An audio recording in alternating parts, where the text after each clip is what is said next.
que é bom, porque a gente perde aquela questão do personalismo que é muito perigoso, né? As pessoas se elevam muito quando elas têm uma entidade muito poderosa com o nome marcado. Então a Umbanda também tem essa questão, ela preserva as pessoas de terem o personalismo. Isso é maravilhoso, porque a gente erra, primeiro jogando toda a força só num arquétipo, numa figura, e erra você, porque causa orgulho em você também, fazer eu estou com tal caboclo. Isso é muito perigoso. Mas eu estava falando assim, eu estava lembrando de pensar no nosso universalismo, nessa linha de Umbanda, né? Eu fui recém numa igreja evangélica de São Paulo, a maior. Então é fácil qualquer um deduzir qual foi a evangélica que eu fui. O templo maior que nós temos. Tinha um ritual do sal grosso.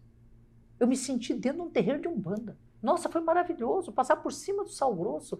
Eu pensei, eu disse, olha, como a Umbanda é muito mais antiga, a gente pegou isso, essa igreja nesse momento estava sendo universalista, porque estava usando os mesmos elementos que a gente usa, que são elementos energéticos. Sim, e aí a gente cai, vamos respeitar todas as religiões, mas existe até uma certa hipocrisia em algumas religiões em condenar, de repente, olha, Iemanjá tá indo no mar, tal.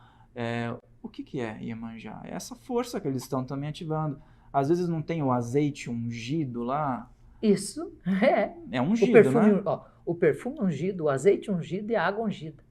A gente usa com Iemanjá. Ou você pode fazer um benzimento na casa e passar nos batentes das portas, porque aquilo foi consagrado, é um elemento puro, um elemento de conexão, né? E aí, só porque está numa religião que não é considerada a correta, né, pela organização, muitas vezes se critica, aquilo é considerado do diabo. E aí, na Inquisição, nós tivemos várias mulheres, né, que passaram por isso, muitas vezes sem nem serem praticantes de nada desse tipo, apenas por terem suspeita. E graças aí ao Criador, mesmo assim, a prática da tradição oral fez com que hoje pessoas ainda mantivessem conhecimentos antigos, né? O padre não defuma a igreja lá com o turíbulo. Tá aí, defumador da igreja. Nossa, isso é muito bonito de pensar. Na verdade, se puxar os elementos, nós vamos achar todos eles. Eu estive também falei do sal grosso, e qual foi? Nossa, passou e sumiu da minha cabeça, gente. Eu já vou lembrar que eu tive no outro. Eu gosto muito de ir em templos, todos os templos. Que eu puder entrar, e respeitando o local, claro. Vou na mesquita muçulmana, vou na igreja católica fazer. Quando tem reza de rosário, eu adoro. Aquilo para mim é o rezo. É o rezo, é o canto, é o mantra, né? Vou com monges budistas, com os devotos de Krishna. Mas eu fico pensando que Deus deve ficar feliz o dia que ele vê que cada um encontrou o seu caminho. Não importa o caminho do outro. Não, eu não posso ser responsável pelo caminho ou achar que o caminho do outro é o errado.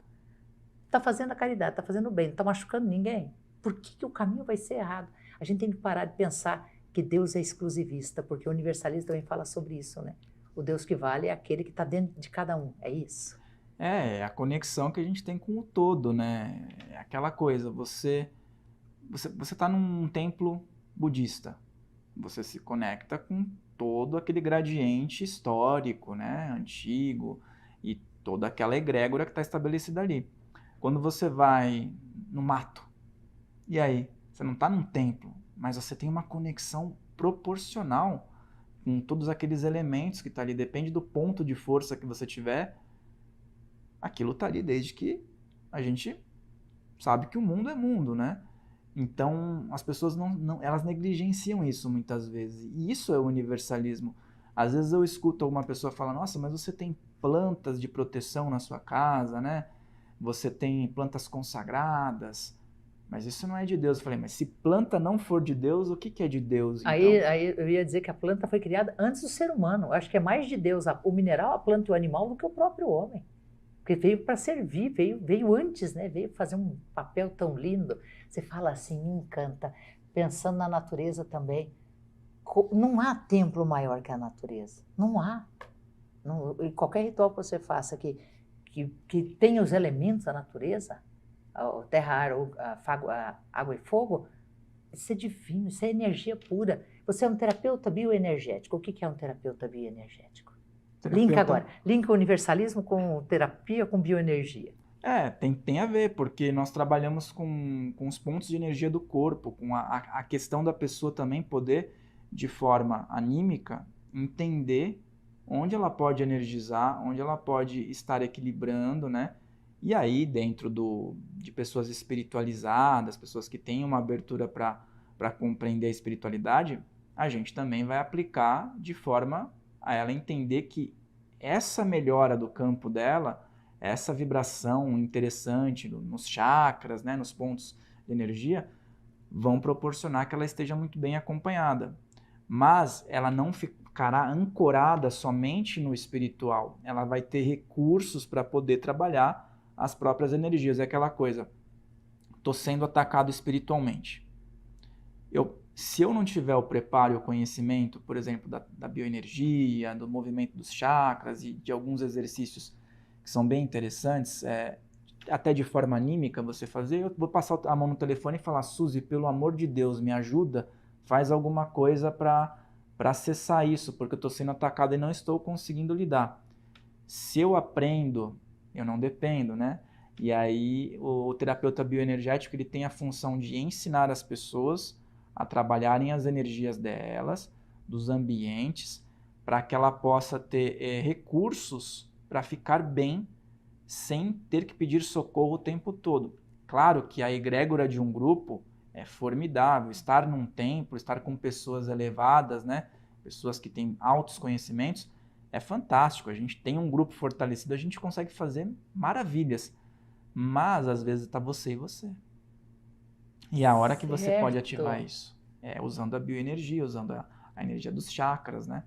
E eu devo, assim, muito desses ensinamentos ao professor Wagner Borges, que ele sempre fala, ó, se você aprender a mexer as suas energias, você não vai encher a paciência dos outros, porque as pessoas às vezes têm mais o que fazer do que ficar mandando energia, né? Sabe o que eu falo? Que os espíritos também têm mais o que fazer, porque se qualquer coisa que você precisa, chama. Mesmo Jesus fica chamando pra gente, ele deve estar assim, ó, enlouquecido, por que você não caminha, pelo menos as coisas menores com as suas pernas, e me procura quando não há uma solução aqui nesse meio seu. Acho isso lindo. E Wagner Borges é único, né? É único, é um cara diferenciado, né? Aprendo bastante com ele.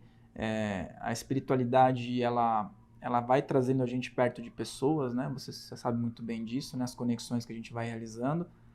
E aí as coisas vão multiplicando. Se a gente tiver discernimento, né? Pé no chão também, não ficar voando muito lá no alto, os conhecimentos vão servir para alguma coisa, para conectar pessoas, para ajudar no dia a dia. Se você gostou desse corte, lembre-se de deixar seu like, de se inscrever nesse canal. E o episódio completo está aqui na descrição. Pael Molina falando, um grande abraço.